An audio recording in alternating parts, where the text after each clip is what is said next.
Boa tarde. Gostaria de agradecer, a presença dos inscritos, né, esse feedback é muito importante, porque vocês estarem presentes aqui no nosso evento, mostra o quanto vocês estão acompanhando as nossas redes e estão interessados no nosso trabalho. Também gostaria de agradecer ao Dr. Luiz Arthur pela presença e, né, em estar aqui com a gente e compartilhar um pouco do tempo dele para que a gente possa, então, falar sobre medicina, e artigos e tudo mais. Antes da gente começar a nossa palestra, pessoal, eu gostaria de passar algumas instruções, tá? Para que ocorra tudo bem. Vocês podem observar que o áudio de vocês foi retirado, tá? Assim como, pelo que eu já vi, todos, boa parte, já retiraram também a parte do vídeo. Para quem ainda não fez, nós também solicitamos para que a gente possa evitar algum tipo de constrangimento ou algum problema. E também porque nós estamos gravando essa palestra, porque essa palestra vai ser disponibilizada depois para vocês, então para a gente não ter nenhum problema. Se vocês tiverem qualquer imprevisto ou que não esteja funcionando, nós temos o chat e por ali nós vamos auxiliando vocês. Bom, vamos então dar início à nossa palestra, que o tema é medicina baseada em boas evidências. Você sabe ler um artigo científico? Se a gente for falar em artigo científico, plataformas de informação são inúmeras, né? E como é que a gente vai acessar todo esse conhecimento e poder utilizar ele na nossa prática do dia a dia? Essa que fica a questão. Sendo assim, a gente chamou, então, o Dr. Luiz para que possa, então, conversar com a gente sobre isso. Mas antes eu gostaria de comentar com vocês sobre o currículo Lattes. O Dr. Luiz é formado em Medicina pela Universidade Católica de Pelotas em 2002, tem mestrado em epidemiologia pela Universidade Federal de Pelotas, que concluiu em 2006. Atualmente, ele é o coordenador do curso de medicina na IMED, e também na IMED ele é professor de epidemiologia e saúde coletiva. Também é professor de saúde coletiva na Universidade Federal da Fronteira Sul. Passo então agora a palavra para o Dr. Luiz. Muito obrigada. Bom, boa tarde, obrigado, Catrine, pelo convite, obrigado ao Departamento Universitário por ter me formalizado o convite. É sempre um prazer estar discutindo com vocês aqui. Eu dou aula de epidemiologia há 11 anos, fiz toda a minha formação em Pelotas e o século passado, o final do século passado é quando começa a se discutir a medicina baseada em evidências e vocês vão ver ao longo da apresentação aí, mas em 1997 eu fiz um primeiro curso com o professor Maurício Lima sobre medicina baseada em evidências, que me abriu esse horizonte, me interessou pela epidemiologia, enfim, pautou muito da minha trajetória. Queria agradecer a todos aí que num sábado à tarde estão me assistindo também. Eu penso em falar 40 minutos, tá, pessoal? E depois a gente abre para perguntas. Acho que é fundamental que a gente possa discutir. O nível dessa palestra é um nível universitário, certo? Portanto, nós vamos resgatar alguns conceitos, não vamos tanto para o básico, tá, pessoal? Não vou partir de prevalência isso, incidência aquilo, nós vamos um pouquinho adiante, tá? Nós vamos já na prática com o artigo científico e depois, ao final, se houver dúvidas, a gente retoma, né, e podemos aprofundar algo que vocês sintam que seja necessário. De uma maneira geral, a gente vai fazer uma revisão aqui, né, das disciplinas de vocês de epidemiologia, enfim, para a gente poder resgatar e entender por onde é que a gente começa diante de um artigo científico. Tá bem? Então vamos começar. Eu não vou controlar muito o horário. Então, Catrine, se tu vai permanecer comigo aqui, tu me avisa lá quando for 17h40, tá? Tu me avisa que aí eu vou dar andamento ao final da aula, tá bem? Então vamos lá para a apresentação. Primeira questão que eu queria falar muito para vocês, assim. Contei para vocês que em 1997 eu tive contato pela primeira vez com a epidemiologia e com a medicina baseada em evidências.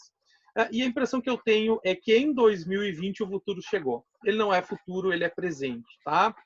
Por quê, pessoal? Porque essa história toda da Covid está testando todos os limites da ciência, sejam limites de tempo, sejam consensos e possibilidades de construções, né, de consensos para que a gente caminhe todo mundo no mesmo sentido, tá? Então eu diria que a medicina baseada em evidências agora, né, ela está sendo testada na execução pessoal de cada médico que encontra-se diante de um paciente com sintomas, sem sintomas, um paciente grave, um paciente leve, um paciente moderado, né? Todos esses pacientes, então, neste momento, estão aparecendo dependendo da onde a gente está, da especialidade que a gente faz.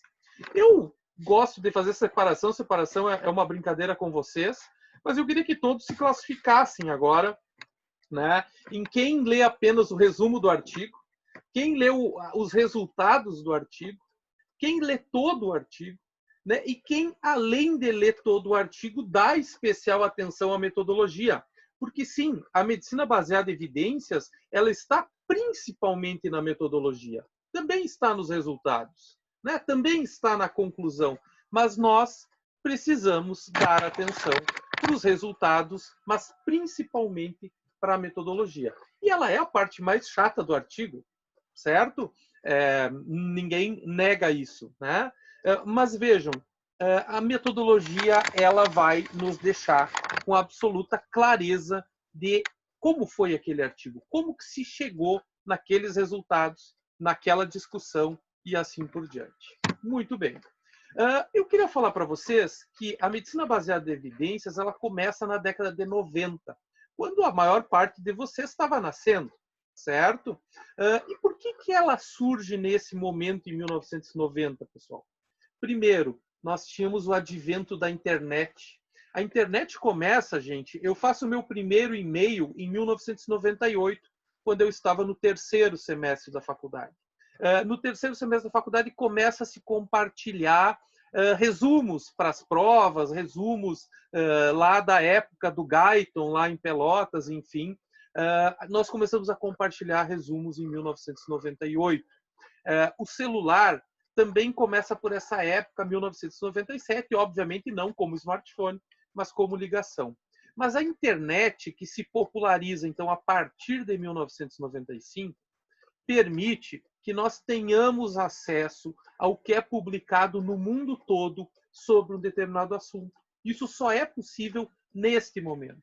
Em 1998 ainda, eu entro num grupo de pesquisa do professor Fábio Gastal, lá em Pelotas, de saúde mental, e que, para nós conseguirmos artigos publicados em revistas americanas, nós tentávamos na nossa biblioteca.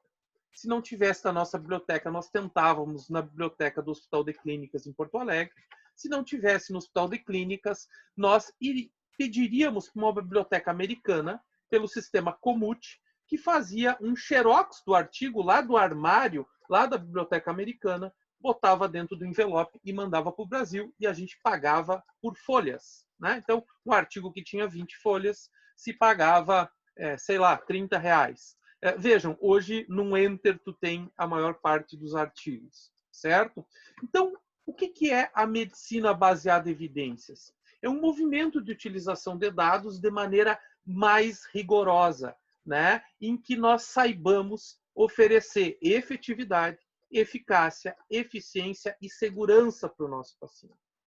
Isso é fundamental. E, gente, vamos colocar agora esse nosso paciente que está aguardando aqui no consultório do lado de fora, né? E quer saber se vai tomar um determinado medicamento, se vai tomar alguma conduta em relação à doença dele, né? Então, a efetividade, eficácia e eficiência do medicamento, acho que muitas vezes eu faço essa pergunta na aula e nem sempre os alunos sabem, mas o conceito de eficácia, efetividade e eficiência, eles são lá da Farmaco, né? Vamos retomar lá. Eficácia, funcionar em condições laboratoriais. Efetividade, funcionar em condições reais. Eficiência, funcionar em condições reais e ser minimamente financiável, né? Não adianta nós descobrirmos uma droga que funcione para uma determinada doença, mas a dose dela custa 30 mil, 40 mil reais, né? Imagine se a gente descobre um medicamento contra a Covid que funciona, mas que custa 48 mil reais o tratamento.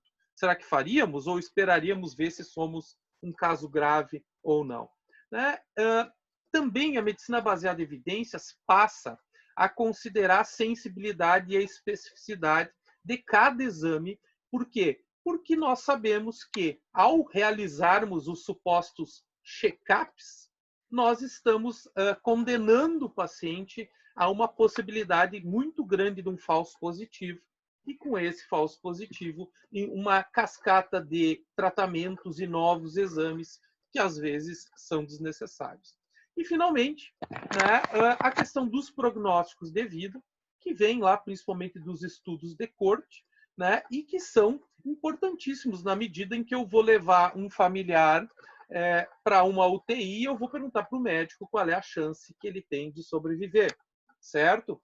Quem quiser dar uma olhada com mais atenção nisso, eu recomendo que entre depois lá no site da Secretaria do Estado do Rio Grande do Sul, no mapa do coronavírus, e veja lá quantos por cento dos idosos com mais de 80 anos no Rio Grande do Sul que deram positivo evoluíram para óbito, quantos por cento dos jovens evoluíram para óbito. Podemos até fazer rapidamente isso, eu não tinha programado aqui, se tivermos tempo. Então, a medicina baseada em evidências, ela surge em 92.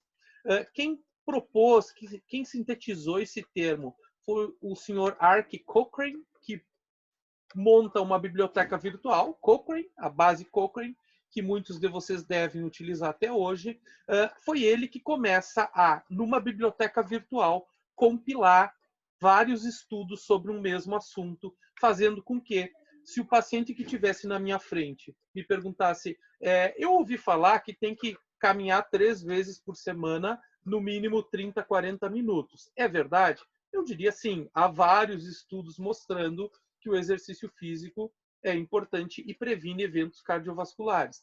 Mas a pergunta do paciente poderia ser diferente. Ela poderia ser, doutor, eu não tenho como caminhar 3 vezes por semana, mas se eu caminhar 2 vezes por semana, mas caminhar 1 hora, eu também vou ter proteção cardiovascular?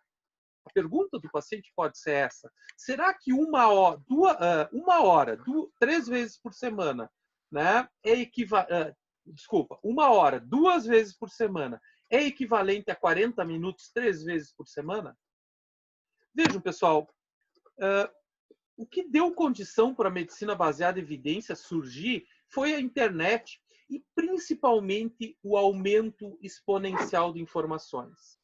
Certamente quem está aqui, e eu já vi que tem gente aqui da Católica de Pelotas, quem ensinou anatomia foi a professora Citânia Ramil, provavelmente já aposentada, e eu lembro que ela me dizia, lá em 1997, que medicina não podia ser ensinada em 6 anos, que medicina devia ser ensinada em 8 anos, em 10 anos, porque as informações eram muito grandes. Hoje, elas são 5 vezes maior do que eram em 1998. Portanto, não seria mais 10 anos suficiente? Talvez devesse ser ensinada em 50 anos. Gente, todos vocês, jovens, nós estudaremos 50 anos.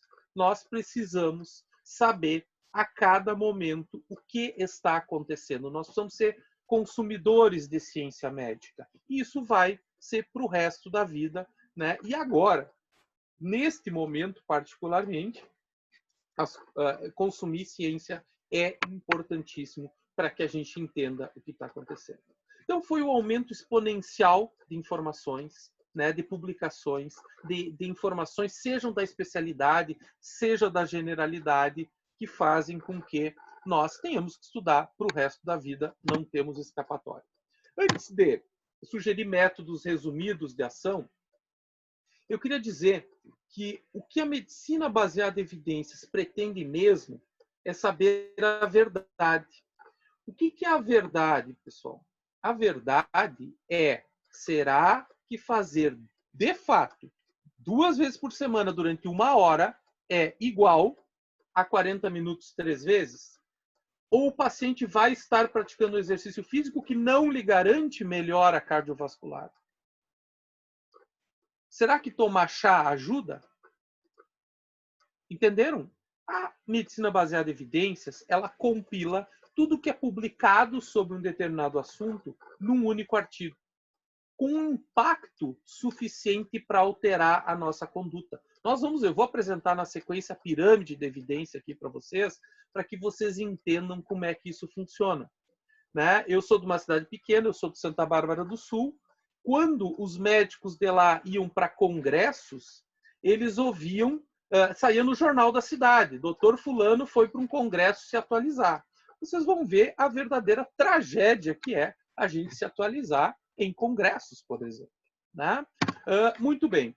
O primeiro método facilmente aplicável, esse método, ele, por exemplo, o professor Fuchs, a professora Van Macker sugerem lá nos livros de farmaco também, né, que é o método PICO, ele também serve para a gente utilizar como método rápido de análise de qualidade de artigo. Inicialmente, eles são aplicados para problemas de pesquisa, tá? Mas eles também podem ser utilizados para a gente analisar a qualidade de artigo.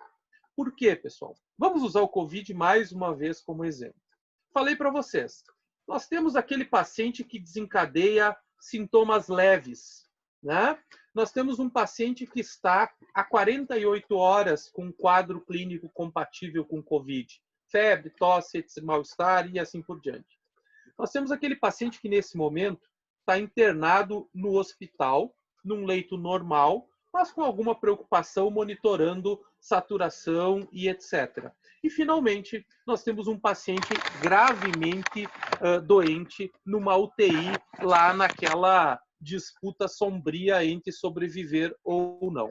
Vejam, aqui nós já temos 3 desfechos possíveis. Nós temos 3 outcomes possíveis. Portanto, quando a gente vai olhar um artigo, primeira coisa, nós temos que saber quem foram as pessoas selecionadas pelo nosso artigo. Nós vamos tratar mais adiante um pouco de detalhamento disso também. Qual é a intervenção real que foi feita para esses pacientes? Ela foi bem feita?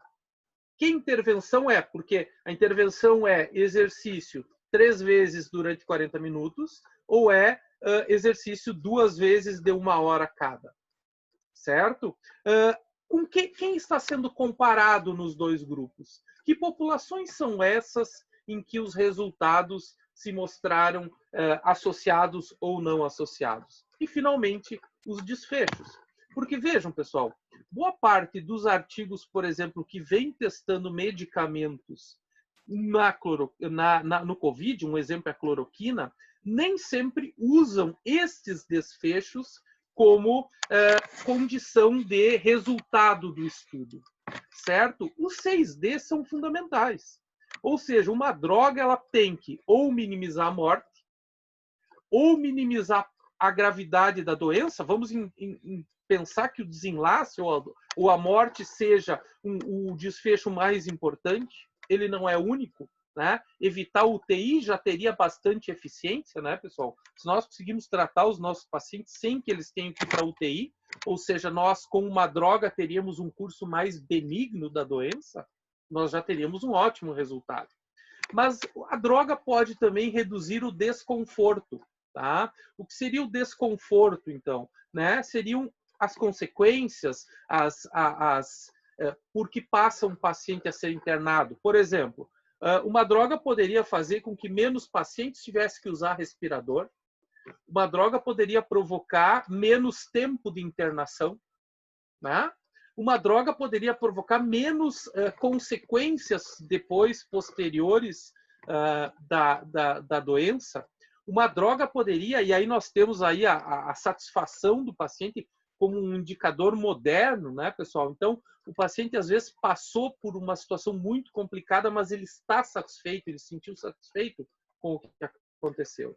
E, finalmente, a questão das despesas, né? Ou seja, dos custos, quando nós encontramos uma droga que funciona tão bem quanto o captopril para reduzir a pressão, mas ela custa metade. Ou seja, nesse momento, nós teríamos feito uma grande descoberta para o mundo quando nós encontramos uma droga que funciona igual ao captopril, mas custa metade. Muito bem. E aqui está a famosa pirâmide da evidência. Tá, pessoal? Então, vamos lá. Nesse momento, eu acho que... Eu tenho uma apresentação lá no final, um slide lá no final, que eu digo que é o mais importante dessa conversa. Mas esse aqui também é tão importante, tanto que eu vou repetir ele lá no final. Tá? Vejam, pessoal. Quando nós temos uma revisão sistemática bem feita, uma revisão sistemática de qualidade, né? Em geral, todas da biblioteca Cochrane são, por exemplo, nós precisamos implantar aquele conhecimento o quanto antes na nossa prática médica. Observem que eu poderia ser um ginecologista e obstetra, e na frente do meu consultório tem um outro colega, meu concorrente, digamos, né, em que surja uma nova abordagem para o pré-natal, por exemplo. Se eu introduzo de acordo com uma revisão sistemática, muito provavelmente nesse momento eu estou atualizado e o meu colega desatualizado. Se a revisão sistemática não é boa, talvez eu esteja implantando algo que não devia ser feito e o meu colega é o que está fazendo o trabalho adequado. Observem que medicina baseada em evidências exige suporte teórico, precisa literatura, certo? E o auge dessa literatura hoje são as revisões sistemáticas de ensaios clínicos com ou sem meta-análise. Nós vamos tratar um pouco o que é a revisão sistemática, o que é a meta-análise na sequência.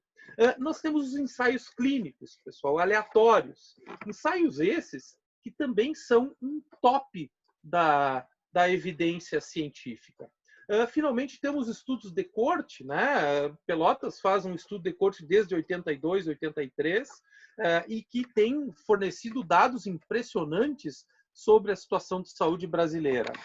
Nós temos os estudos de caso-controle, os quase experimentais, os descritivos, né? Então, quem são os estudos descritivos? Os estudos de prevalência, né? Os levantamentos de casos, os estudos experimentais de relato de caso, que a gente leva para congresso, certamente muitos de vocês levam para congresso, está lá na base da pirâmide. Ou seja, ninguém vai mudar a sua conduta por um relato de caso.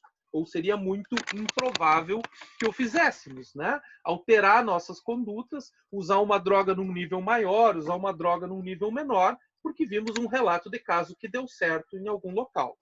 E, finalmente, estão lá os congressos. Olha só, pessoal, a opinião de experts, então, é o nível mais baixo de evidência, né? Junto com os relatos de caso. Talvez nós pudéssemos agora construir uma outra aba embaixo, que é o tiozão do WhatsApp, né? Pode entrar ali como uma evidência ainda menor. Ou seja, eu vou para o WhatsApp, eu vou para a rede social e gravo o que eu acho sobre isso, sobre aquilo. Vejam que isso não está hoje previsto na evidência e nós professamos uma ciência, a ciência da saúde, a ciência médica, precisamos nos ater a essa pirâmide e, portanto, não podemos compartilhar, né, alguém que acha que A, que B está errado, que C está certo e assim por diante, seja do lado que nós formos, seja do lado que pensamos, ok? Nós precisamos ter estudos que sejam válidos. Aqui, pessoal, eu vou trazer para vocês, eu acho que talvez muitos de vocês assistiram, nós temos um exemplo de um grande artigo que foi publicado com 96 mil casos, né, do mundo todo, dizendo que a hidroxicloroquina e a cloroquina não funcionavam. Só que qual é o problema daquele artigo, pessoal? Primeiro, ele é um artigo, tá, que encontra-se pelo menos, no máximo, nesta altura aqui. Ou seja, ele já não poderia servir como base para convencer alguém a não utilizar a cloroquina, porque ele estava, no máximo, no terceiro degrau da evidência. O que nós precisamos é, no mínimo, do segundo, do penúltimo aqui, ou do segundo mais alto, que é ensaio clínico aleatório. Para nossa sorte, informo a vocês que o Brasil deverá estar finalizando nos próximos dias o estudo Coalizão. E, pessoal, eu digo isso porque eu espero que vocês entrem lá na internet, digitem estudo Coalizão, vocês vão ver que é o Albert Einstein, que é o Sírio-Libanês, que são o Hospital de Clínicas de Porto Alegre, o Mãe de Deus, aqui em Passo Fundo os 2 hospitais, ou seja, é uma grande coalizão de hospitais que está testando uma série de intervenções. Coalizão 1 testa hidroxicloroquina, o Coalizão 2 testa hidroxicloroquina em pacientes menos graves, o Coalizão 3 testa dexametasona, o Coalizão 4 eu não estou me recordando o que testa, e o quinto vai testar em pacientes em início de quadro respiratório para saber se a cloroquina, por exemplo, funciona, certo? Bom, aí nós poderíamos, eu acho que em algum momento eu volto aqui e nós vamos discutir. Então, o objetivo da medicina baseada em evidências é chegar na verdade. Só que a verdade nem sempre está tão simples aos nossos olhos. Qualquer pessoa que diga que a cloroquina é a solução e qualquer pessoa que diga que a cloroquina não é a solução, nesse momento está equivocada. Porque nós podemos ter 3 situações que eu vou apresentar para vocês. Então, quem diz que a cloroquina é a solução, está equivocado.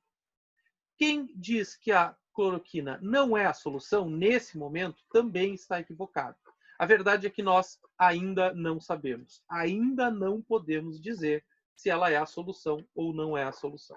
Tá? A medicina baseada em evidências, ela é a busca pela evidência. Esta evidência pode ser a melhor evidência. Vamos voltar lá, pessoal. Exemplo da cloroquina. Aquela série com 96 mil pessoas, ela estaria aqui, ó, pessoal. Ela é um estudo descritivo, não é um estudo de intervenção, é um estudo com valor muito pequeno epidemiológico. Bom, mas, professor, já teve ensaio clínico sobre a cloroquina? Já teve ensaio clínico sobre a cloroquina, mas nenhum ensaio clínico que fosse bom, sequer bom, tá? E ensaios clínicos muito pequenos mostrando tanto que funciona quanto que não funciona. Hoje nós vamos entender por que isso aconteceu e qual é a solução que nós vamos ter pela frente. Bom, diante de qualquer artigo, por onde é que nós vamos começar, pessoal, a análise? A primeira dúvida é: existe uma associação entre 2 variáveis? Se eu estivesse em aula ao longo do semestre inteiro, eu ia dar tempo para vocês me responderem aqui como é que nós verificamos se há associação entre 2 variáveis. A maior parte das pessoas, respondam para vocês mesmos aí, diriam assim, a gente olha lá o valor P. Não, não é o valor P que me diz se as 2 variáveis estão associadas. Quem me diz se as 2 variáveis estão associadas é o risco relativo ou o odds ratio, certo? Não vou explicar a cada um de vocês. O risco relativo e o odds ratio são razões de prevalência, razões de incidência, divisão de 2 ocorrências, certo? E aí nós temos as 3 situações que eu digo para vocês. A cloroquina pode matar mais do que ajuda, certo? Então, ela é um fator de risco para um desfecho óbito, death, né? A cloroquina pode ser um fator de risco para a morte em pacientes que utilizem essa droga. Mas a cloroquina, ela pode não funcionar, ou seja, ela pode ter um risco relativo que englobe a unidade 1 dentro do seu intervalo de confiança. Portanto, ela não piora e nem melhora. E nós temos uma terceira possibilidade, que é a cloroquina, hidroxicloroquina, serem fatores de proteção para a morte em pacientes que a utilizaram. E aí nós, rapidamente, inseriríamos a cloroquina nos tratamentos previstos. Ou seja, são 3 possibilidades. Né? Uma só delas nos interessa, que é achar droga que funcione, né? Que seja um fator de proteção para o desfecho óbito. Lembrem-se, não precisa ser exclusivamente óbito, poderia ser dias de UTI, poderia ser economia de recursos, poderia ser satisfação do paciente, poderia ser sequelas futuras e assim por diante. Seguimos aqui.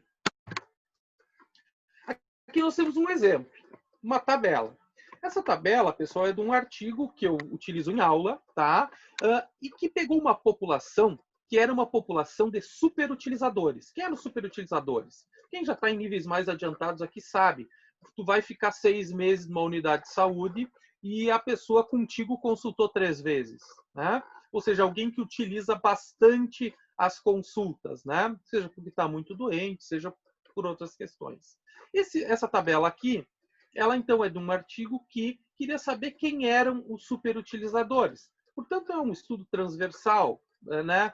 Tranquilo aqui, mas por que eu trouxe ele aqui? Porque eu queria que vocês entendessem e soubessem interpretar uma tabela. Obviamente, nós não vamos poder aprofundar muito, senão nós não vamos vencer nos 40 minutos que eu me propus, certo? Mas vamos lá. Nós temos aqui, portanto, 12,8% das mulheres são superutilizadoras, enquanto quase 5% dos homens também eram superutilizadores. Quando nós dividimos a prevalência entre mulheres sobre a prevalência entre homens, nós temos 2,65, ou seja, 12,8 dividido por 4,8 dá 2,65. Ou seja, as mulheres têm 165% mais prevalência de superutilizador, mais chance de serem superutilizadoras.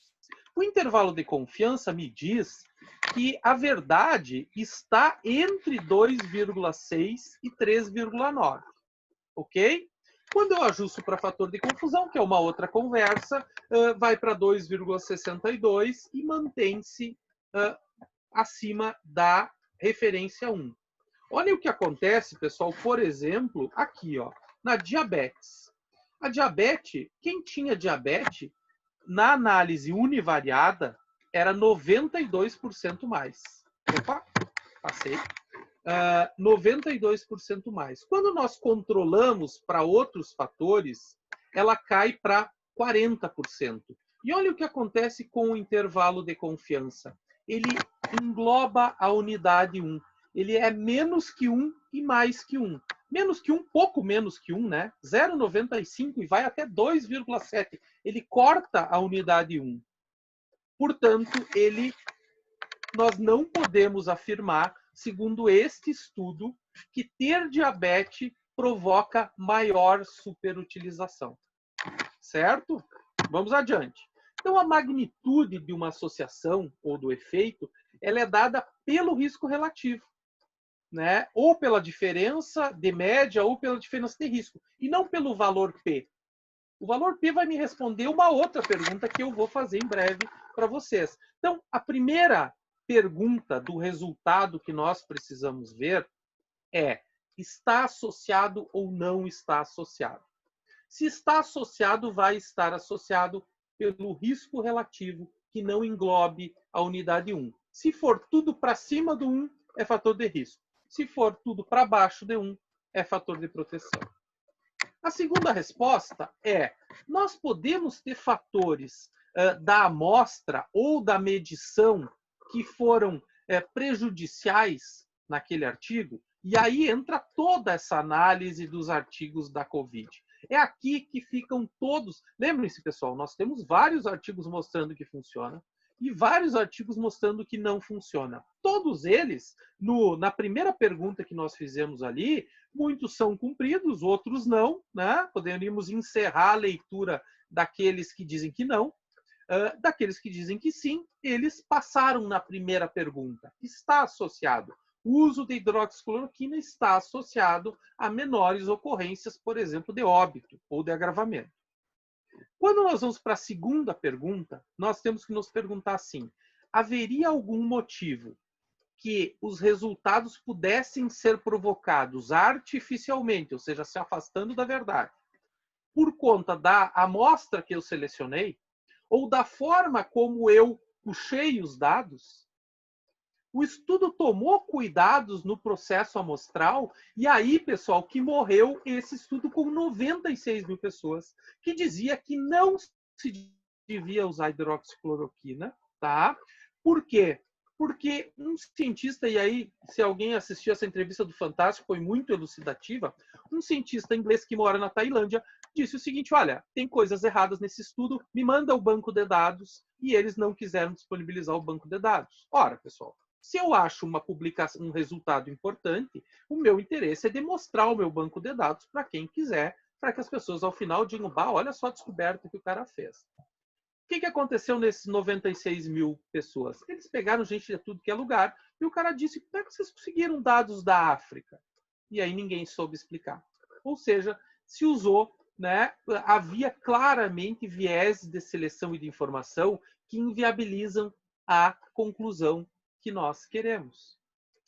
O primeiro artigo chinês, gente, sobre Covid e hidroxicloroquina, ele não é um artigo chinês, depois teve um artigo francês. A grande falha desses artigos encontra-se, dizendo que funciona a cloroquina, A grande falha desses dois artigos é que eles usavam um desfecho in vitro. Eles mostravam que a hidroxicloroquina tinha uma ação sobre a célula contaminada pelo Covid-19, né, in vitro, ou seja, em laboratório, o que nos mostrava que havia eficácia da intervenção. Agora, se nós largarmos água e sabão naquele tubinho, com a célula contaminada, água e sabão também vão resolver. Lembre-se que o Trump ensinou que nós poderíamos beber desinfetantes e que aí resolveríamos a situação. O problema todo é que nem o desinfetante, nem o sabão, nem uma água com sabonete fariam com que o desinfetante entrasse dentro da nossa célula. Então vejam que não é tão simples assim. E isso nós chamamos de viés. Um viés é um erro na forma como as pessoas são recrutadas para o estudo. O que esse artigo com 96 mil pessoas tentou fazer, porque um artigo com 96 mil pessoas bem feito, praticamente sepultaria a utilização da hidroxicloroquina ou praticamente imporia a sua utilização naquela amostra estudada. Entendem, pessoal? 96 mil pessoas é muita gente. Só que eles misturaram gente que eles não podiam misturar. Gente talvez com boa informação, com gente sem informação. E o estudo agora tem que ser rasgado e colocado no lixo porque ele não tem mais conserto. Então o viés pode ser na seleção da amostra, que esse artigo cometeu erro, e pode ser também como que nós medimos a informação, que certamente esse artigo também está muito ruim. Não à toa o Lancet publicou e depois despublicou, porque esse artigo não serve para nada, ele vai para a lata do lixo, certo? Os vieses, eles podem ser, então, positivos, negativos ou paradoxais, ou seja, eles podem, para algo que não funciona, dizer que funciona. Eles podem, para alguma coisa que não funciona, dizer que prejudica. Eles podem, alguma coisa que prejudica, dizer que funciona. Ou seja, aquelas três possibilidades de que pode ajudar, pode não provocar nada e pode melhorar, ele pode inverter totalmente graças à seleção da amostra. Tá bem? Então, nós temos os mais famosos, o viés de seleção e o viés de informação. Né? Nós não vamos perder muito tempo, mas o viés de seleção acho que está claro. Eu seleciono pessoas que não são comparáveis entre si. O estudo francês teve um problema muito singelo. Ele selecionou pacientes que usaram hidroxicloroquina num hospital e selecionou pessoas que não usaram em 3 outros hospitais. Ou seja, as pessoas, por que não pega os 4 hospitais e faz com que os grupos aleatoriamente usem ou a droga ou o placebo? Não foi isso que aconteceu. Portanto, são grandes as chances dos 2 grupos serem absolutamente diferentes, mais velhos, mais novos, mais doentes. Portanto, é outro estudo que a gente rasga e bota no lixo. Então, o viés de seleção é como é que nós escolhemos as pessoas. Um grande exemplo são estudos que selecionam de maneira errada. Enfim, a gente não vai poder perder muito tempo com o viés de seleção. Mas há vários e vários estudos com viés de seleção. Então, eu trago aqui alguns exemplos e aí nós vamos para o viés de informação. O viés de informação é quando eu tenho medidas mal coletadas, quando eu uso questionários não validados, quando eu uso perguntas inadequadas, né? Eu arrisco que o meu estudo, ainda que tenha cumprido o primeiro item, ou seja, as variáveis estejam associadas, mas não cumpre o segundo, porque eu selecionei a minha população de maneira equivocada. Certo? Depois eu disponibilizo a apresentação para vocês, a gente discute os exemplos ou aprofundamos nas perguntas, tá? Tem vários e vários exemplos. O viés de memória é muito comum, né, pessoal? Durante algum tempo se desconfiou que a Coca-Cola pudesse provocar malformação em crianças que nascem, ou seja, que nós devêssemos contraindicar o consumo de Coca-Cola na gestação, porque o consumo, então, das soft drinks, né, estaria associado à malformação. Na verdade, nós temos um viés de informação em que as pessoas que têm filhos mal formados acabam se recordando melhor do que consumiram ao longo da gestação do que as pessoas que não tiveram, certo? Temos o viés do entrevistador, nitidamente o que aconteceu na pesquisa com 96 mil casos, né? Um dos entrevistadores, o quarto na publicação lá, tinha interesses escusos e, portanto, talvez não tenha adulterado dados, mas o cara lá da Tailândia, lá o inglês que mora na Tailândia, acha que esses dados não existem e eu também acho que não existem. Nós temos uma terceira pergunta. Então, se há associação, se não há nenhum viés na seleção que nós olhamos lá na metodologia, como é que foram selecionadas as pessoas, nós vamos olhar se tem algum fator de confusão. Penso eu que esse é o mais complexo de entender para vocês. Nós não temos muito tempo para explicar, mas o fator de confusão é uma variável que está ligada à exposição, que está ligada ao desfecho e não faz parte da cadeia causal que liga a exposição ao desfecho. É uma terceira variável que se distribui de maneira diferente entre grupos e, portanto, o efeito pode ser dela e não da variável que nós estamos medindo. Eu trago um exemplo para vocês aqui, né, da questão do uso de drogas para HIV. O comportamento sexual de risco ele é um fator de confusão para o uso de drogas e HIV. Por quê? Porque ele está associado ao uso de drogas injetáveis, ele está associado ao HIV e ele não faz parte da cadeia causal que liga o uso de drogas ao HIV. Fator de confusão é difícil explicar agora rapidamente para vocês. Eu tenho praticamente uma aula em que eu explico o fator de confusão, mas são variáveis que interferem lá no final no resultado. Eu preciso me assegurar que não há fator de confusão. Então, estamos no terceiro passo. Houve associação, não foi por seleção artificial das pessoas, a seleção foi bem feita, então eu vou olhar se não há nenhuma variável que se distribui de maneira diferenciada entre os grupos. Na tabela que eu mostrei para vocês antes, vocês viram que tinham dois resultados, a análise bruta e a análise ajustada. A correção de fatores de confusão ela é no pacote estatístico. Portanto, não vai para o lixo um artigo com fatores de confusão, ok, pessoal? Nós conseguimos no pacote estatístico corrigir e ajustar, então. Então, lá na análise bruta e análise ajustada, nós sempre olhamos a análise ajustada. Esse é o resultado que interessa, porque nós controlamos para variáveis de confusão. Então, variáveis de confusão, as demográficas sempre estão presentes, nós sempre precisamos analisar uma pesquisa pela possibilidade de fator de confusão, demográfico, idade, raça, normalmente a questão econômica também normalmente é fator de confusão. Lembrar que nós precisamos coletar uma amostra adequada, essa amostra precisa ser representativa de quem eu estou querendo falar. Não vamos aprofundar aqui, mas vejam que as pesquisas eleitorais entrevistam 2.500 pessoas no Brasil todo, e nós somos 100 milhões de eleitores, e com 2.500 pessoas eles tentam acertar. Se eles acertam, é porque, de fato, eles retiraram das 100 milhões de eleitores 2.500 pessoas que representavam 100 milhões. Portanto, e aí quando erram? Quando erram, provavelmente erram porque não selecionaram adequadamente a população. Ela não era representativa dos 100 milhões de eleitores. Certo? Então, nós falamos sobre uma amostra, portanto, essa amostra precisa ser muito bem selecionada. Certo? Nós precisamos de uma seleção aleatória, né? Que é o que não aconteceu, por exemplo, lá no caso do estudo de 96 mil pessoas. Lembrar que, então, a validade interna é a qualidade do estudo, né? É o que já acabou com esse estudo de 96 mil, porque tinham erros sistemáticos, né? Vários erros sistemáticos naquela pesquisa faziam com que havia uma diferença entre a medida real e aquela obtida no estudo. E isso pode acontecer por vieses, fatores de confusão e assim por diante. Erros aleatórios não são tão graves, tá, pessoal? Erros aleatórios nós também conseguimos corrigir.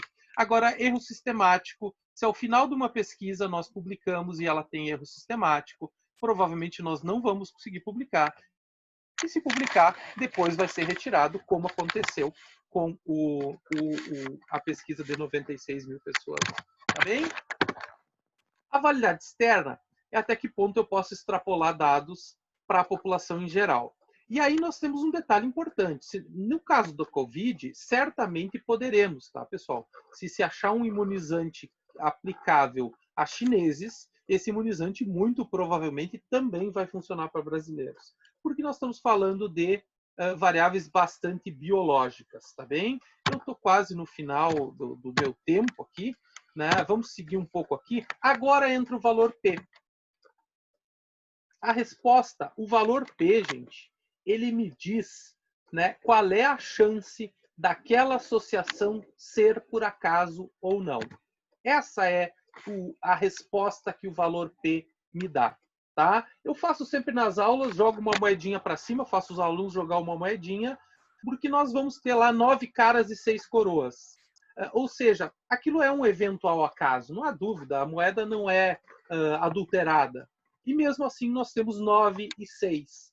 O pacote estatístico, o valor P, vai me dizer qual é a chance de 9 ser igual a 6 ou ser diferente de 6. Essa que é, no resumo, a maior contribuição do valor P. Tá? E corresponde, então, a confirmar ou refutar a hipótese nula do meu estudo. Ou seja, são iguais os grupos ou são diferentes. E aí é dado pelo valor P. Pessoal, há uns 10 anos atrás, surgiu um estudo no mundo. Eu queria muito contar isso para vocês. Eu lembrei durante a semana, abri a apresentação, coloquei, inseri essa informação. Há uns 10 anos atrás, mais ou menos, surgiu um estudo mostrando que quem usava muito o celular tinha maior chance de ter neuroglioma, né? Um tumor cerebral. Foi um caos mundial. Imaginem todos vocês agora recebendo recomendação para não utilizar mais o telefone celular. Nós utilizaríamos apenas como smartphone. Imediatamente surgiram vários conselhos. Tá? Não pode usar mais no bolso, porque nós temos células germinativas muito próximo. Tem que falar 2 centímetros, pelo menos, da orelha. Imaginem todos nós aqui, ó, pessoal. Alô, como? A gente já é meio surdo, né? Ainda falar 2 centímetros, nós estaríamos perdidos. Obviamente que foi um acaso essa associação. Essa associação não existe. Depois surgiram outros 10, 20 estudos mostrando que não, que celular não provoca neuroglioma. Então vejam, provavelmente esse estudo, né, se ele selecionou bem a amostra, se ele coletou bem a informação, se houve associação entre as variáveis, se o valor P foi menor que 0,05, provavelmente era uma coincidência o resultado, certo? Estudos depois vão mostrar se é verdade ou não é verdade aquela associação. Ou seja, se eu publicar agora que um chá de cidreira funciona para a Covid-19, imediatamente 50 centros de pesquisa no mundo iniciariam testes para saber se realmente é verdade o que um professor lá de Passo Fundo da IMED da Universidade Federal disse, que chá de cidreira para casos leves de Covid-19 resolveria em 2 dias, né? Ou seja, não adianta eu inventar, porque a consistência do dado vai ser testada muito rapidamente. É o que acontece com a cloroquina. A cloroquina, para a gente usar uma analogia do futebol, a primeira publicação é do artigo chinês, dizendo que funcionava in vitro. A segunda publicação era francesa, dizendo que funcionava in vitro. E aí a comunidade científica internacional enlouqueceu, porque parecia que nós estávamos diante da solução. E nós, provavelmente, não estamos diante dela. Mas a gente vai discutir isso mais adiante. Tá? O valor P, pessoal, ele é muito influenciado pelo tamanho da amostra. Quanto maior a amostra, menor é a chance de eu me equivocar na resposta. Certo? Se eu selecionei bem a amostra, 96 mil mal selecionados, não adianta. Né? Então, quanto maior é o tamanho da amostra, mais preciso é o meu resultado. Só que pensem que com estudos de intervenção nós não podemos ter amostra grande porque estamos submetendo os pacientes a algum risco. Né? Ao administrar uma droga nova, nós vamos, enfim, impor ao nosso paciente algum risco. Portanto, não podemos ter amostras gigantescas. Né? Tem um dilema ético importante aí. Tá? Voltamos com aquela tabela. Agora para olhar o valor P. Tá? Então, será que 2,65 é igual ou é diferente a 1? É diferente. A chance de ser igual é menor do que 0,1% ou 0,001. Tá? Eu gosto de usar porcentagem, portanto 0,1%. Né? Lembrando que o ponto de corte da ciência é 5%, né? 0,5%. O valor P, então, deu menor que 0,1, né? Mesmo, né, que eu tenha feito a análise ajustada. Quando nós vamos olhar o exemplo da diabetes lá, vejam que perdeu estatisticamente a significância o valor P. Ele é de 0,09, portanto, existem 9% de chance desta diferença ser uma coincidência, e, portanto, ela é uma coincidência, porque a ciência padronizou que é mais e menos que 5. Se for mais que 5 é coincidência, se for menos que 5 não é coincidência. E, finalmente, a última, nós queremos saber se é causal, ou seja, se nós encontramos um risco relativo maior, se não é, se o estudo foi bem, ele selecionou pessoas, ele mediu de maneira adequada, os aparelhos estavam regulados, foi tudo bem medido, se não há nenhum fator de confusão ou houve controle de fatores de confusão na análise estatística, se o valor P deu menor que 0,05, nós podemos, ao final desse valor P menor que 0,05, apenas afirmar que, de fato, as variáveis estão associadas e está tudo certo. Mas nós queremos saber se existe causalidade. E aí é importante saber diferenciar associação de inferência causal. Associação é uma expressão matemática, estatística, dada pelo computador lá quando a gente deu o Enter para ler as variáveis que nós queríamos. Inferência causal não, pessoal. Inferência causal é subjetiva. E aí entram os critérios de Hill, que eu obviamente não vou entrar aqui discutir critério de Hill com vocês agora. Se tiver perguntas depois, a gente retorna. Mas nós temos lá a força da associação, temporalidade, consistência, coerência, analogia. Ou seja, nós temos critérios bem mais subjetivos para concluir.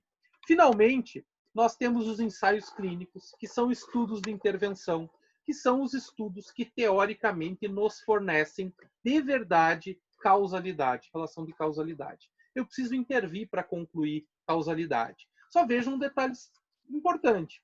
Como que eu vou intervir se, eticamente, talvez eu não possa fazer intervenção? Há alguns grupos de pesquisa mundiais que, para agilizar o processo de descoberta de imunização, têm ido nos limites da ética e ultrapassado. Vejam só o dilema rapidamente para contar para vocês. Se eu estou fazendo um imunizante, como vários centros no mundo estão fazendo, no Brasil tem pelo menos 3 ou 4 que eu sei que estão já em fases adiantadas de pesquisa, uma das fases mais demoradas é eu pegar 1000 pessoas, aplicar o imunizante e esperar 1 mês, 2 meses, 6 meses, ver se as pessoas não vão ter a gripe. Esses serviços questionáveis estavam propondo o seguinte: eu aplico, espero um determinado período e injeto o antígeno, eu contamino jovens para ver se eles de fato estão imunes. Isso ganharia 3 meses de pesquisa. Mas eu, no Brasil, não posso propor isso, pessoal. Eu não posso injetar Covid-19 nas pessoas para ver e testar, ver se a minha vacina está funcionando. Entenderam? Eticamente não é possível aqui. Tem alguns países que são mais flexíveis e talvez isso esteja sendo aplicado lá, né? Então, o ensaio clínico ele tem algumas características importantes, né?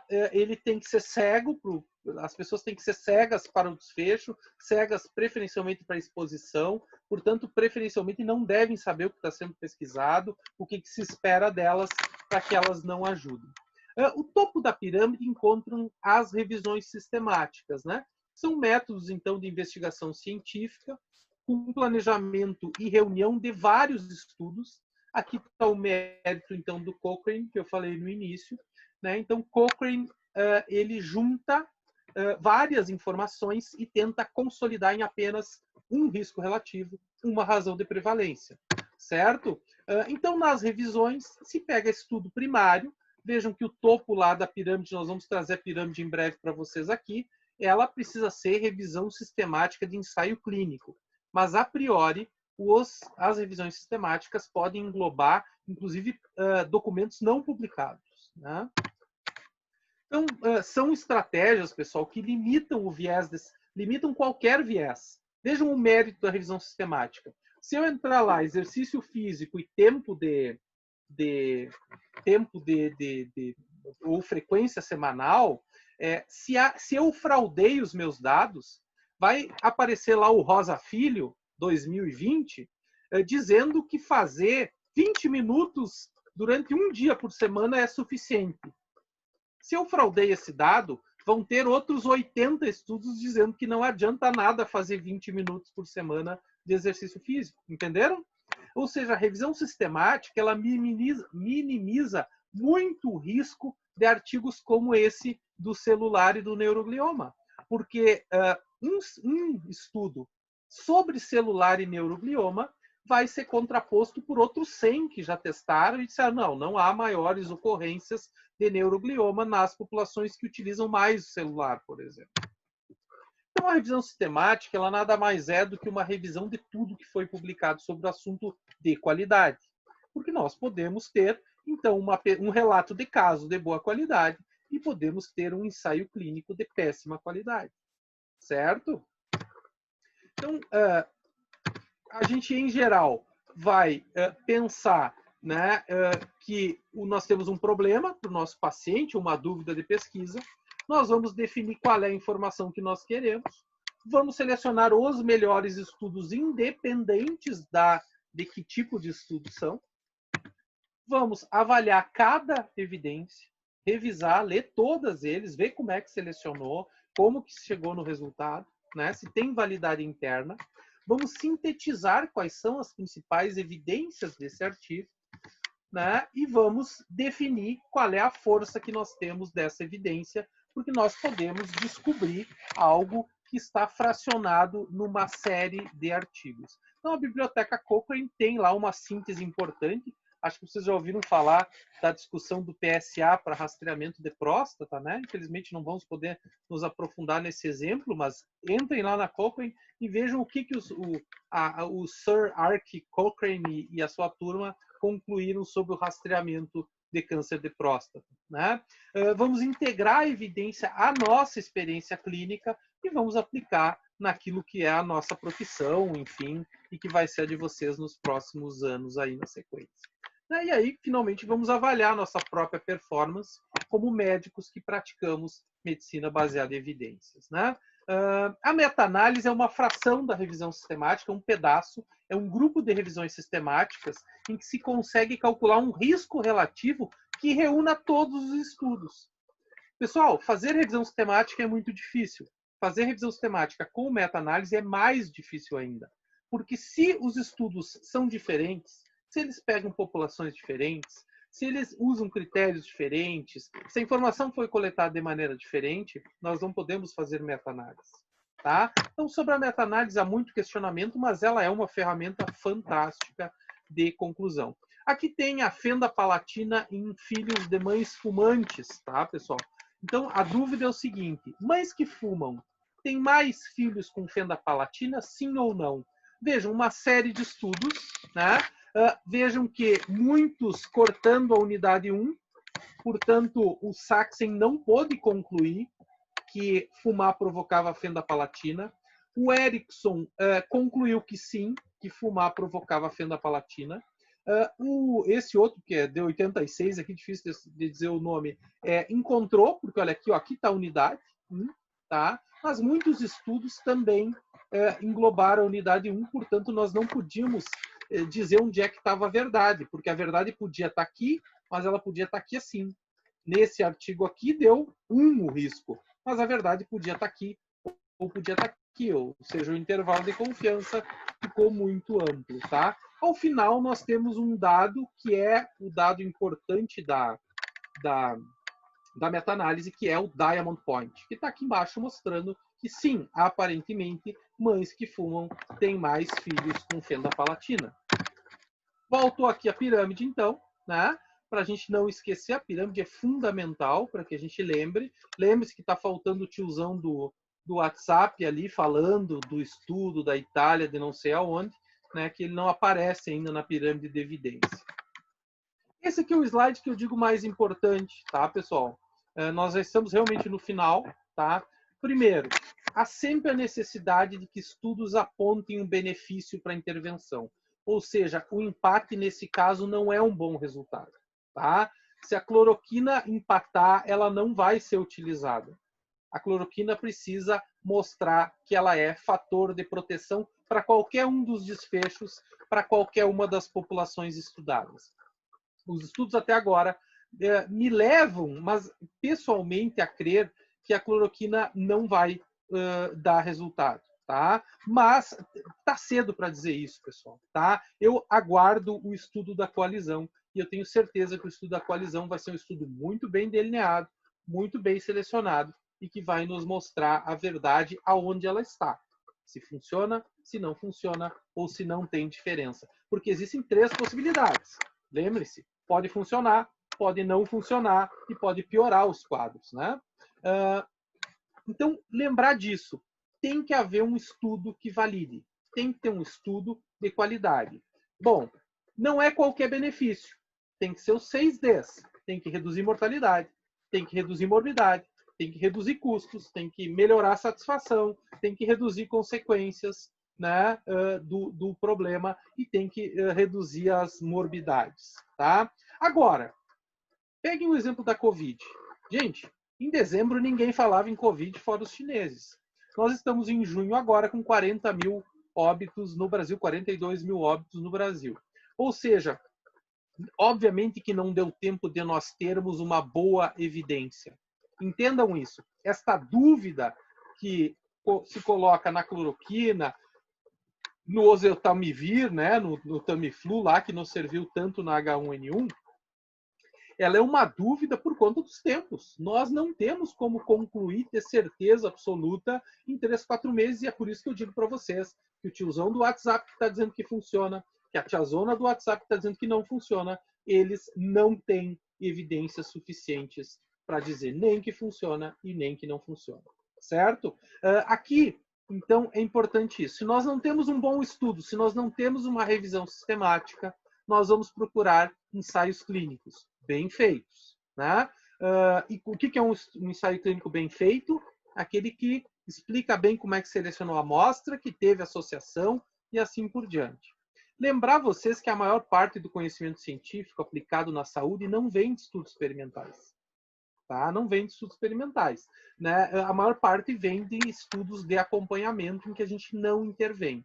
Tá? E, finalmente, lembrar que os estudos de delineamento experimental são os melhores, né? Só que eles são muitas vezes impossíveis de serem realizados e nós não podemos, então, inocular o Covid-19 nas pessoas para ver se o imunizante que nós fizemos funciona. Certo? Era isso que eu queria falar para vocês. Obviamente que eu atrasei 20 minutos na proposta, mas nós temos aí o tempo necessário para discutir, né? E vamos ver aqui. Eu vi que tem um monte de pergunta, né, gente? Eu não sei, Catrine, se tu tem aí organizado isso, mandamos brasa. Então, deixa eu abrir aqui as perguntas. Para quem ainda não fez, né? Então, sim, pessoal, para que todos possam usufruir deste momento, fazer as perguntas, assim, bem mais focadas, tá? Bom, deixa eu achar aqui os participantes. Pessoal, no momento, nós temos 4 perguntas. Uhum. Catrine, pode ir fazendo. Tu me permite? Claro, claro. Tá, eu que estou responsável pelo chat, professor, estava aqui acompanhando, tá? Nós temos a primeira pergunta. Aliás, professor, o senhor prefere que eu faça todas as perguntas juntas ou uma de cada vez? Não, eu vi que as perguntas são bastante objetivas, acho que vai fazendo e eu vou respondendo. Tá, então a primeira pergunta do Natan Mota, ele pergunta se existem evidências de que a hidroxicloroquina ou o Reuquinol evitam lesões mais graves ao parênquima pulmonar pelo Covid-19. As evidências do papel da hidroxicloroquina estão numa ação do zinco dentro da célula, impedindo a replicação viral. Tá? O primeiro artigo chinês era um artigo bem construído nesse ponto de vista. Tá? Ele dizia o seguinte, que muito provavelmente a cloroquina permitiria a entrada na célula de zinco e, portanto, esse zinco a mais evitaria a replicação viral. Tá? Então, nós estamos aqui tratando de uma droga que tem uma provável ação antirretroviral dentro da célula, o que é o sonho, né, pessoal? Todo mundo aqui é da medicina sabe, nós não temos cura para hepatite A, nós não temos cura para hepatite B, nós não temos para herpes, nós não temos para HIV, nós temos tratamento, né? Então a chance de nós termos uma cura para para COVID é muito difícil, né? Não há essa possibilidade. Nós tivemos sorte na H1N1 com o Zetamivir, mas aqui entra uma outra questão importante que eu chamaria de malícia epidemiológica. Gente, se hidroxicloroquina fosse a solução, nós não teríamos 800 mil mortos no mundo, né? Mesmo aqui em Passo Fundo, as pessoas andaram falando agora, por último, que o prefeito tinha proibido. Gente, prefeito nenhum proíbe receituário de médico, certo? Os pacientes, 90% dos pacientes que morreram em todo o Rio Grande do Sul, Brasil, foi tentado cloroquina, foi tentado reza, foi tentado passe, foi tentado óleos essenciais, foi tentado tudo. Né? Não existe nenhum tratamento, nem a cloroquina, nenhum tratamento vai ser do tipo assim, ó, vamos voltar ao normal, podemos voltar para a festa, né? Podemos voltar para as aulas, porque se eu ficar doente eu vou tomar. Não é como antibiótico para bactéria, né? Não, todo mundo aqui que já usou uma amoxicilina para garganta sabe, né? Uma quinolona para infecção urinária, tu toma uma vez, 2 vezes, na segunda noite tu dorme como se nada tivesse acontecido. Com vírus nunca foi assim, né?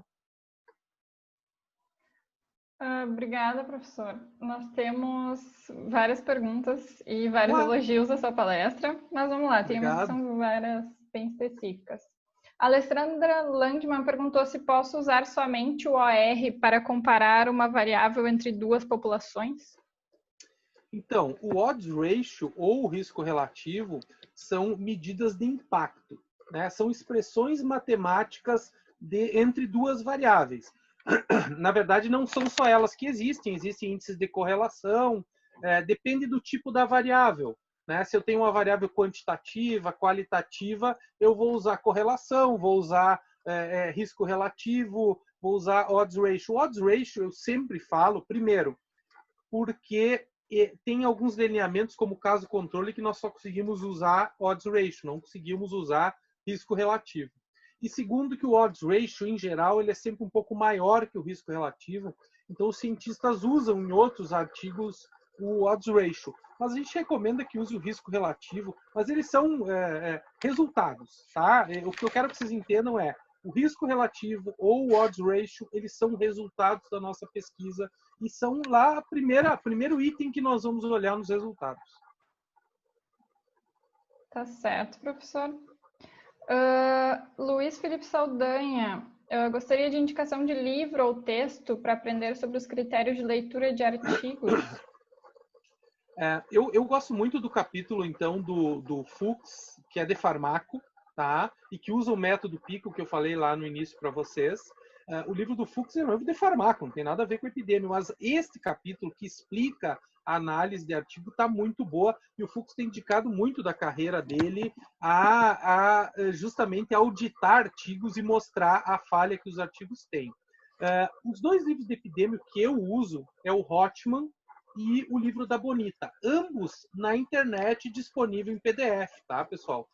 O livro da Bonita é um livro internacional e os capítulos são muito bons, principalmente esses que eu falei para vocês agora. Mas nós temos o Fletcher, nós temos o Pereira, nós temos o Roquairol, nós temos uma infinidade de livros aí que nos ajudam de epidemia. Eu sempre penso que epidemia é porque todos vocês aqui estão escolhendo serem pediatras, serem cirurgiões, serem ortopedistas, né? Epidemia é meio do caminho, né, pessoal? Ninguém quer ser eu quero ser um médico epidemiologista, né? Eu até vi que no CAD estava lá médico epidemiologista e na verdade não existe essa especialidade, né? Eu fiz mestrado em epidemia, mas é exatamente isso. A epidemia é meio para vocês. Eu sempre digo isso.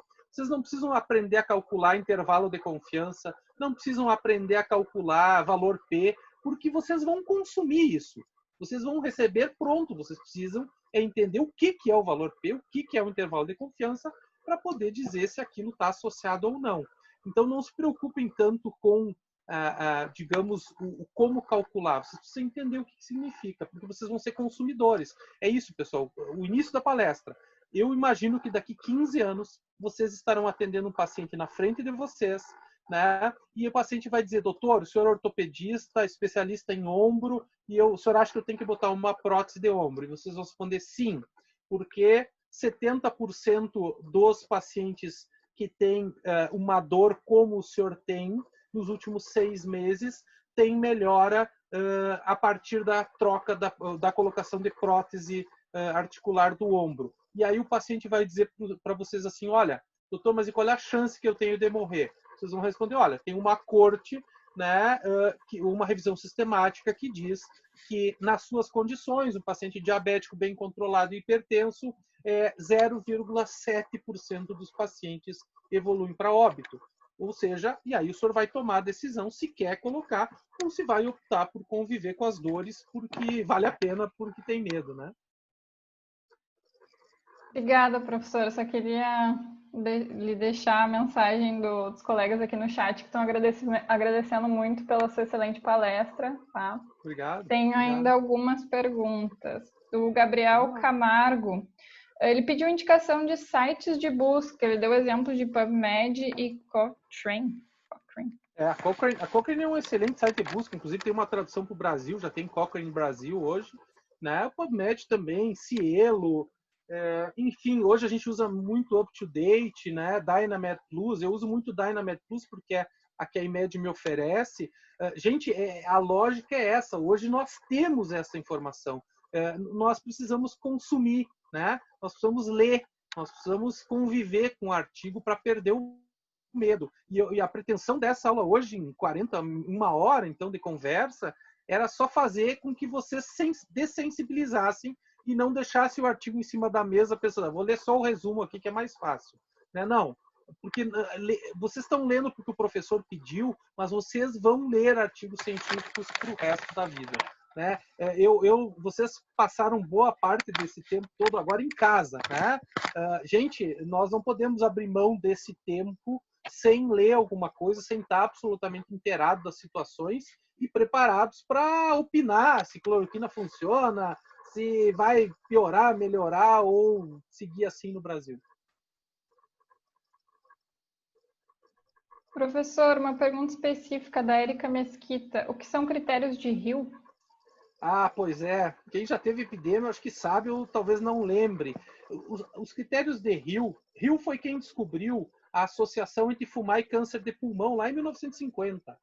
Tá? Em 1950 ele publicou, ele fez uma corte, pessoal, com 20 mil médicos, 10 mil que fumavam, 10 mil que não fumavam. Acompanhou eles durante 10 anos e mostrou que o grupo que fumava tinha 17 vezes mais câncer de pulmão do que o que não fumava. Daí ele publicou isso.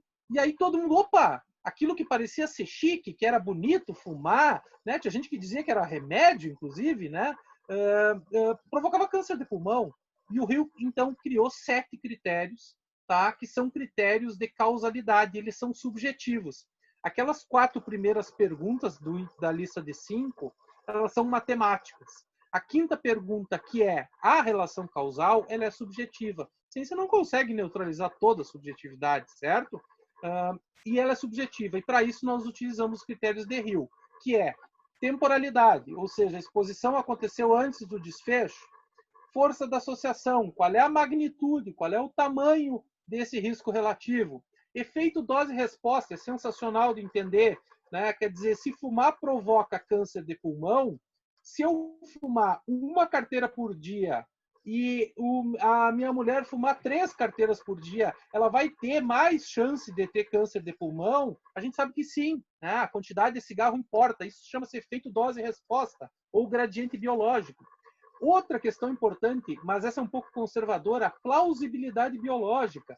Como é que nós explicamos a associação?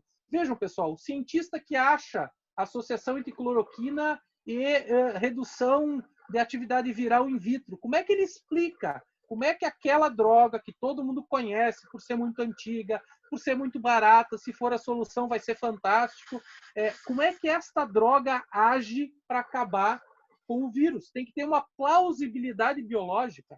É um outro item. Consistência, aquilo que eu falei para vocês. Eu acho uma associação positiva entre comer barras de sabão e menor mortalidade por Covid. Eu publico isso e vou ficar famoso durante uma semana, um mês, até que outros 50 artigos vão dizer que eu fraudei dados, porque não, em outros 50 estudos isso não apareceu. Certo? O que o Hill esqueceu é um item que hoje também é critério, que é a evidência experimental, por exemplo, ele não não lembrou, ele não pensou nisso, tá? Então, a evidência experimental é bem importante e ela não é um critério de Hill. Mas tem nos livros, qualquer livro de epidemiologia e de medicina baseada em evidências tem, tá? E lá vocês vão achar as definições todas. Eu falei de 4 ou 5, agora para vocês rapidinho aqui. Nós temos a analogia, que é essa analogia que se usou muito na Idade Média, né, pessoal? Se funcionou para o vizinho, vai funcionar para mim, né? Também é uma evidência, também é um critério de Hill, por exemplo. Obrigada, professor. A Natiele de Oliveira perguntou quais são os melhores sites para ensaios clínicos.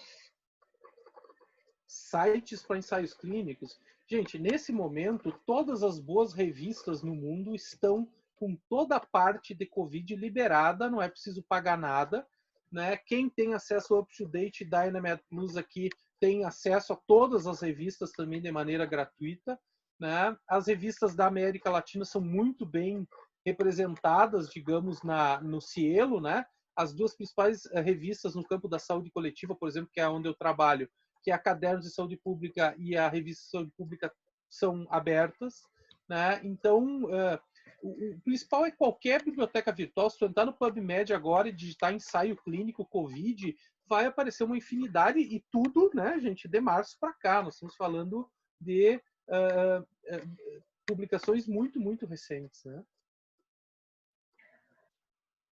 Mais uma, professor, da Amanda Guzmão. Quantos pacientes precisa para ser considerado uma boa amostra para um ensaio clínico? Ah, pois é, varia. Varia de acordo com a prevalência do desfecho, tá? Então, se eu tenho desfechos mais raros, eu preciso mais gente. Se eu preciso se há desfechos mais comuns, eu preciso menos gente. Nenhum estudo precisa menos do que 350 pessoas, tá? Mas vejam, boa parte não, talvez todos os erros que se cometeram até agora na Covid, porque vejam que se vocês digitarem Covid em qualquer biblioteca dessas, vão aparecer, que eu tenha lido, uns 15 estudos, tá? E ao final a gente conclui que muito poucos ali são bons, né? É a pressa. Então, quando a gente está com pressa, a gente aumenta muito o risco de errar, né? Esse de 96 mil, talvez se eles tivessem pegado só 25 mil, que era quem eles tinham boas informações, né? E eu estou imaginando, porque eu não tenho esse resultado, eles iam ter um baita estudo também e que talvez não fosse ser questionado. Quando eles botaram 96, todo mundo, como é que eles conseguiram uma amostra tão grande, gente? Olha só, quando eles publicaram e antes, nós tínhamos poucos países que tinham 96 mil casos já confirmados. Como é que eles conseguiram 96 mil prontuários? Essas perguntas que os analisadores lá fizeram e se deram conta que ali tinha boi na linha e que esse boi era no nosso segundo problema ali, era por viés de seleção ou viés de informação, e nesse caso dos dois, né? Professor, eu acho que por enquanto é a última pergunta que temos aqui no site, tá? É da Mariane Quinto. Ela diz que está no segundo período do curso e ela quer saber como começar uma revisão sistemática de literatura na área médica. Quais os maiores cuidados necessários nesse tipo de pesquisa? Bom, a primeira coisa é que tu vai ter que arrumar um professor para te ajudar, né? Segundo, a pergunta da revisão sistemática, ela tem dois pré-requisitos, tá? Primeiro, ela não pode ser uma pergunta ampla, tá? O que eu preciso fazer para evitar morte em pacientes imunossuprimidos, tá? Então, eu quero saber, digamos, eu tenho um paciente que usa altas doses de corticoide e que eu sei que deixa imunossuprimido, então eu quero saber o que eu posso fazer para evitar a morte. Essa é uma pergunta muito ampla. Perguntas de revisão sistemática são diretas e de resposta sim e não, tá? Então não é quais funcionam, né? A pergunta é: se eu usar 20 miligramas de prednisona ou 60 miligramas de prednisona, eu aumento ou não o risco de morte pela imunossupressão? Para que eu possa decidir a dose terapêutica do meu paciente, ou possa discutir com o meu paciente que vai dizer o seguinte: mas doutor, se eu usar 20 miligramas de prednisona, eu vou ter retorno dos nódulos lá da artrite reumatoide. E aí você vai dizer: pois é, mas é que para mim suprimir esses nódulos, tu precisaria usar 60. Só que 60 duplica a chance de óbito por pneumonia. ou septicemia, enfim, qualquer causa que vocês possam pensar aí como um efeito colateral da imunossupressão, né? Então, o futuro é esse, a gente vai discutir com o nosso paciente. Eu tenho uma outra informação importante para trazer para vocês aqui. Na minha época de estudante, nós criticávamos muitos pacientes porque eles, na prática, eram ignorantes, não tinha nem internet para te descobrir o que é pielonefrite, né? E eles não tinham acesso a livros, né, pessoal? Pielonefrite, para eles, era uma conversa de médico. Hoje, o cara vai no celular ali, se tu for no banheiro, ele vai entrar no smartphone e descobrir o que é pielonefrite. Hoje nós temos pacientes muito mais informados. Todos os protocolos americanos, por exemplo, eles consideram muito que o paciente decide. Então, eles dizem assim, não se faz rastreamento de próstata com PSA, mas se combinar com o paciente, sim. Eu diria que esse é o status atual da cloroquina hoje no Brasil. Se eu ficasse doente, eu não ia utilizar. Mas eu, ao atender um paciente, eu posso dizer, olha, quer usar? Está aqui a receita. Se tu acha que é preciso, vamos utilizar dentro de uma construção médico-paciente. Agora, eu não te recomendaria. Acho que esse seria o meu discurso, por exemplo. Eu diria que não há evidências científicas para isso, mas está cedo para dizer que não funciona, tá? Vamos esperar o coalizão aí que vai sair, vamos esperar mais informações, tá? O que mais? Obrigada, professor. Olha, por enquanto o pessoal está agradecendo muito, muito essa palestra e muitos elogios pela excelente aula que o senhor deu, mas não temos mais nenhuma pergunta no chat. Perfeito, eu fico à disposição aqui de vocês. Eu acho que, enfim, a gente está às ordens aqui. Mais uma vez agradecer a presença de todos, então, e de todas, né? Eu vi que a Ana Laura aqui, minha prima acadêmica do 7º, Ana, da Católica, está aí também. Né? Obrigado pela presença. E eu estou à disposição para vocês. A aula vai ser disponibilizada. A intenção sempre da epidemiologia tem essa discussão, né, pessoal? Se a epidemiologia é dada muito cedo no currículo, muitos não têm maturidade para compreender a importância dela como ferramenta de meio, né? Um outro grupo se faz muito tarde, perde muito tempo do curso sem saber a importância da ciência, né? A epidemiologia é uma ferramenta da ciência que usa da estatística, que usa de modelagem matemática, né? Eu até agora há pouco distribuí aqui um artigo que eu vi muito legal da Federal de Pelotas sobre modelagem matemática do Covid.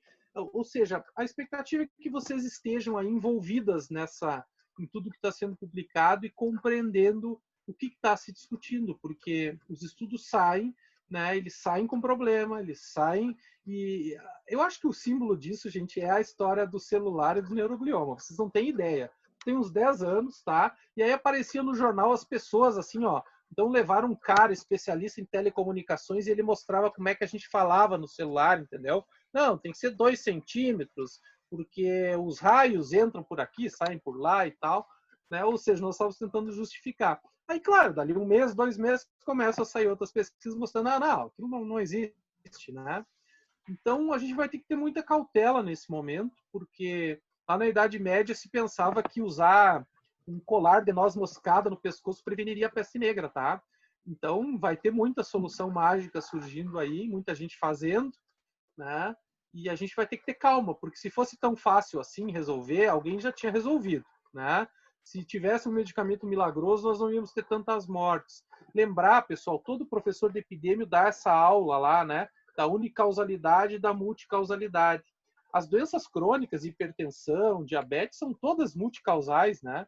Quer dizer, eu sou obeso, mas eu não fumo, né? Eu pratico exercício, mas eu não sou obeso, mas eu fumo. Então, todos nós temos um pouco de aumento de chance, um pouco de redução de chance, isso vai acontecer. Mas em fenômenos biológicos, há a possibilidade da unicausalidade ainda, né? Ou seja, nós poderíamos daqui um pouco achar e ter a sorte de achar um medicamento. Mas cada dia que passa é mais improvável, porque o mundo todo vai tentando de tudo e procurando e vendo, né? E vocês veem lá, o ministro falou que tinha um medicamento que tinha funcionado 97% in vitro. Provavelmente ele se referia ao Anita, né? Que é um antiparasitário, a nitoxazamida, uma coisa assim.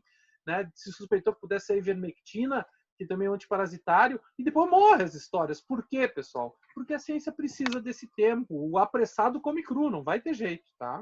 Nesse momento aí, a gente precisa de tempo, precisa testar, né? Eticamente precisa respeitar os limites. Não podemos contar num artigo brasileiro que inoculamos em 100 pessoas o vírus e que nenhuma desenvolveu a doença porque estava imunizada. Nós não podemos fazer isso, no Brasil, pelo menos, né? Obrigada, professor. Mais uma pergunta aqui no chat da Lorena Ferreira. Ela pergunta para uma revisão de literatura integrativa. Quantos estudos seria o ideal? Pois é, a revisão integrativa ela surgiu agora, não tem muito tempo, tá? Ela é esse meio termo entre a revisão bibliográfica e a revisão sistemática.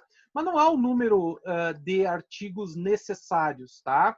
O que não pode acontecer é a gente fazer uma revisão integrativa, manda para uma revista ou vai levar para um congresso e alguém ergue o dedo e diz, pá, mas tu tá falando disso e tu deixou o artigo do Antônio de fora.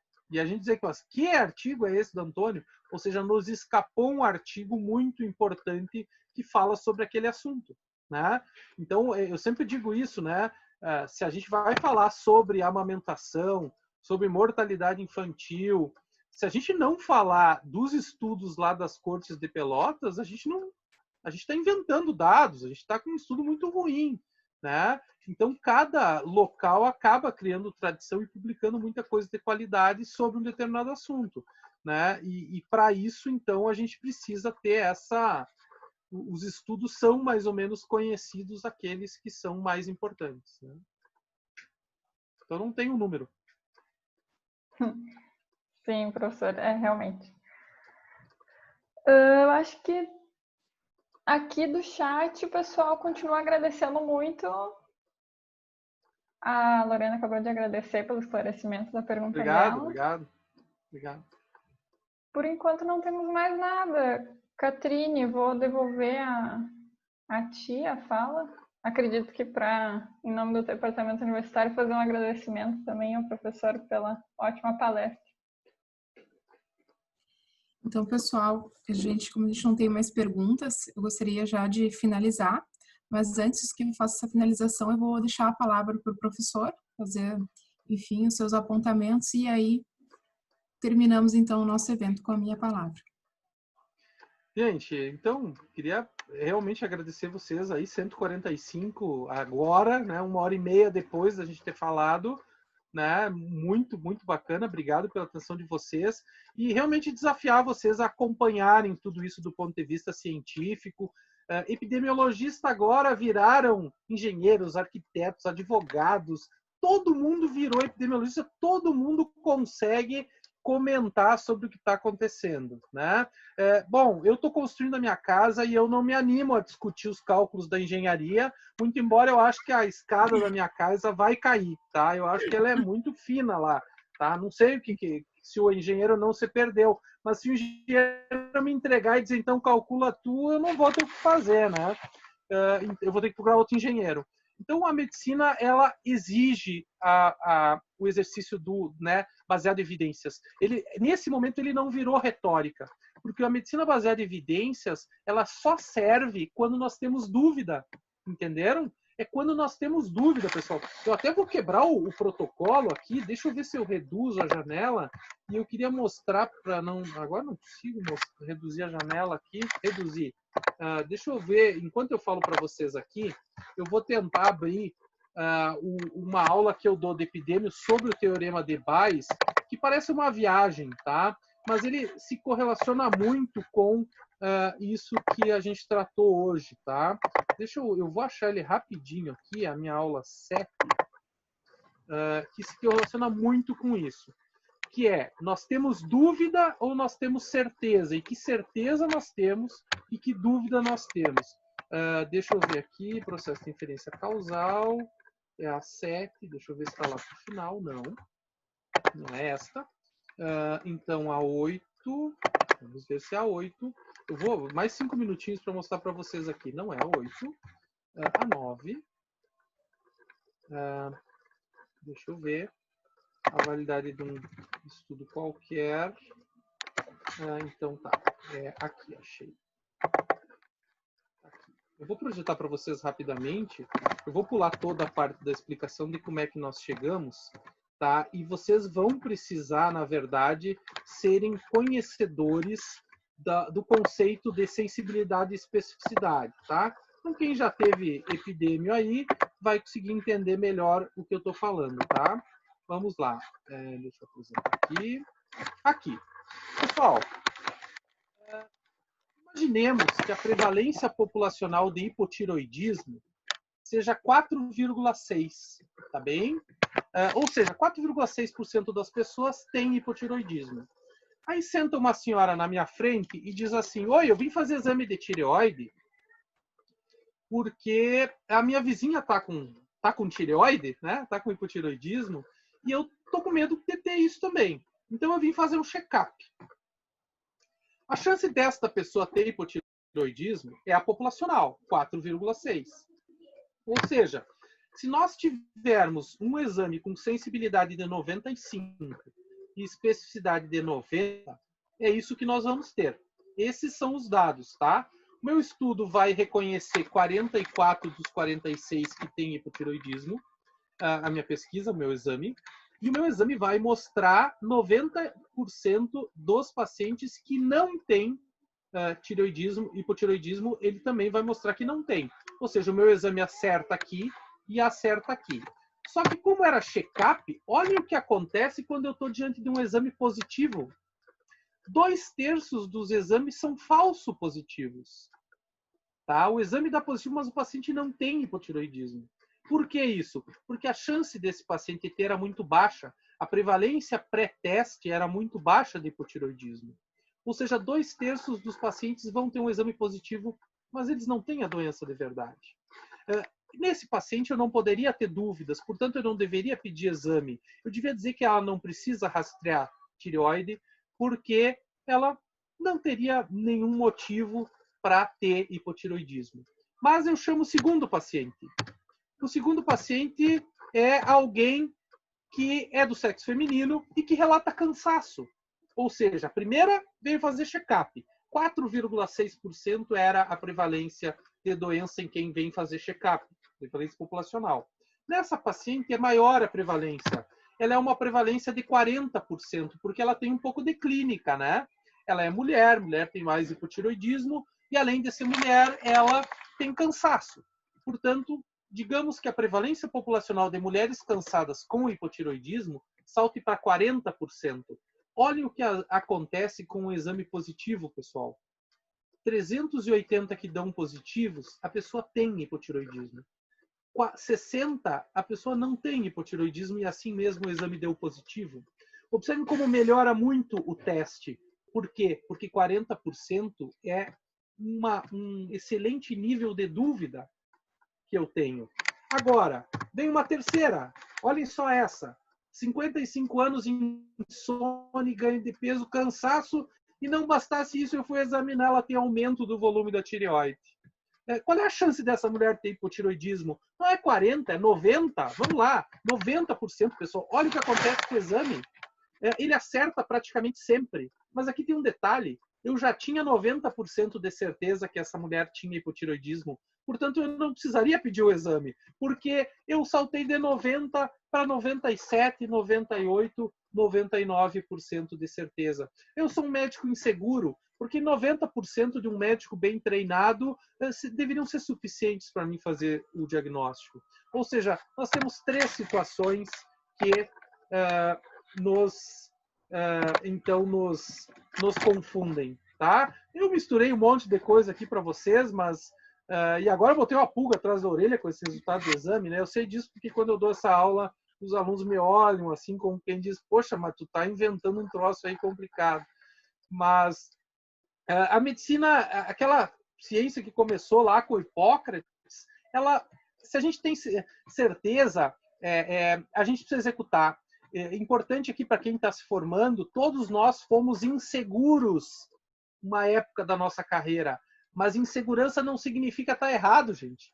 Insegurança significa, na maior parte das vezes, estar certo, mas não ter certeza que está certo. Ou seja, uma sensação nossa. Me formei, vou trabalhar, eu acho que esta paciente está com uma gastrite por H. pylori. Tá? Eu vou pedir o exame, nesse caso, para comprovar o H. pylori, tá? Mas se eu suspeito muito, provavelmente, eu tratei ela com omeprazol 30 dias, ela não melhorou, né? Provavelmente seja H. pylori. A gente sabe disso, só que a gente tem medo de estar errado. Então, a insegurança que a gente tem nos primeiros anos como médico, ou mesmo como doutorando, residente, e assim por diante. Mas não é saber menos. Provavelmente, todo mundo que já fez 6 anos aí, eu sei tanto quanto vocês, entenderam? O que eu tenho só é mais segurança, talvez, por ter mais estrada, né? Já são 18 anos de formado. Bom. Eu ia encerrar e não encerrei, né? Mas agora eu tô encerrado, tá? Esperei teu silêncio. Bom, então, doutor Luiz, eu nunca vi a epidemia tão lógica e tão no contexto médico e fazendo tanto sentido, não que minhas outras aulas, enfim, não foi. Mas acho que dessa vez parece que o conceito realmente ficou mais, não digo verossímil, mas assim, mais palpável, assim, muito, assim, a parte da hipotireoidismo foi ótimo. Enfim, eu acho que é isso que tem que ser a epidemia, né? A epidemia não tem que ser aquela cadeira chata. É uma cadeira que tu vai utilizar na vida toda. E eu tenho um professor que diz que o paciente, ele quer saber de epidemia. Ele quer saber qual a porcentagem de ele falecer numa cirurgia ou qual a complicação, né? Ele quer saber isso. Eu fiz uma publicação ontem em rede social que eu achei fantástica, que é o seguinte. Gente, o estudo da Federal de Pelotas, que é um estudo epidemiológico, mostra que 2,6% da população do Brasil, né, já apresenta anticorpos IgG para Covid, tá? 2,6% é um número bem interessante. E nós temos, com 2,6% de imunizados, 40 mil óbitos. Por regra de 3, para nós chegar em 70 mil óbitos, nós vamos a 1 milhão de mortes, gente. Essa tática de imunização por rebanho é suicídio coletivo, se a gente deixar, né? A gente precisa seguir se cuidando muito, né? E cuidando dos nossos avós e os nossos pais, porque são eles as pessoas de risco. Sim. O senhor tem toda a razão. Então, mais uma vez, agradecendo ao pessoal que se inscreveu. Como o professor falou, é um sábado de tarde, agora já é de noite, e vocês estão aqui com a gente, e não só assistindo de forma, digamos assim, passiva, mas também estão aí questionando, perguntando, isso que é a medicina, né? Então, é isso que a gente quer, e a gente fica muito feliz que a gente atingiu esse objetivo aqui com vocês, e vocês fazem parte disso. Então, mais uma vez, doutor Luiz, obrigado pelo convite, obrigado por ceder um tempo do seu descanso com a sua família, enfim, e estar aqui com a gente disponibilizando, então, esse conhecimento. Mais uma vez, pessoal, fiquem em casa. Os números, muitas vezes, né, a gente sabe como é que está essa situação, fiquem em casa.